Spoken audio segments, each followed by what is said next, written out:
Hi, I'm Ingrid Carlqvist for the Gatestone Institute. Once upon a time, there was a safe welfare state called Sweden. This beautiful part of Sweden that we call Skåne is where my forefathers lived as long back as I have been able to research, the beginning of the 18th century. Now, Sweden has turned into Absurdistan, a country that has one of the highest number of reported rapes in the world. Hundreds of so-called exclusion areas, more than 55 no-go zones where police and ambulance get stoned, and Sharia law is becoming more important than Swedish law. Once upon a time, people rarely locked their doors in this area. Now, this country is a night watchman state. Each man is on his own.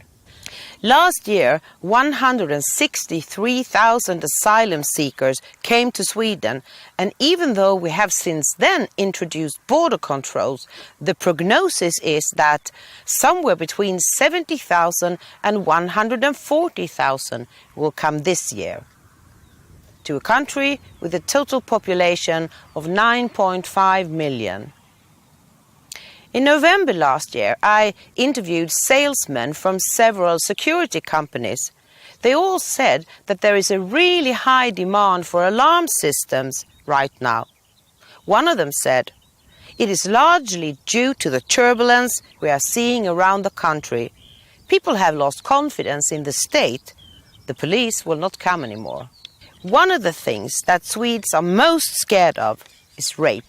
Even though it's forbidden to keep statistics on the rapist's ethnic background or religion, we know who is behind the near 1,500% increase of rapes in Sweden.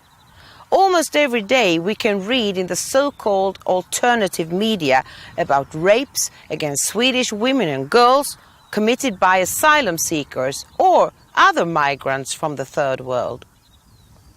Up until a few decades ago, no one had heard about gang rape. Now it happens every week. This has of course been going on for many years, but the Swedes have been so brainwashed by the government and the mainstream media that no one has protested about the rape on Sweden. But that has all changed. These days, no one can escape the horrible realities. Just a couple of miles from here is a little village that used to have 900 inhabitants.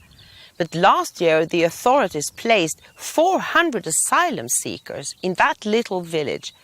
That means that almost half of the total population is now people from Somalia, Eritrea, Afghanistan and Syria. It's really turned the whole village upside down. I have talked to people who live and work around there. At first, they were happy to welcome people to their part of the world. They arranged lunches and Christmas celebrations and donated clothing to the migrants. Now, many of the locals are afraid and confused. With tears in their eyes, they tell me how their friendly village has been totally transformed by these young, aggressive male asylum seekers. The asylum seekers scream at the locals, call the women whores, they steal from the shops, and don't seem at all grateful or happy to be here. Many wonder what these asylum seekers expected when they arrived in Sweden. Daily Svenska Dagbladet interviewed Salar from Iraq, who complained, "We can't sit here and wait for the decision on residence permit indefinitely. We sit at the asylum house all day long and do nothing. Our children have nothing to do.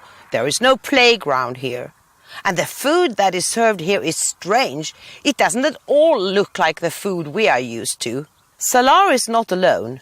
Actually, more people are going back to Iraq now than coming here. This year, 1,243 have applied for asylum, and 1,366 have taken the application back. But that is just a drop in the ocean.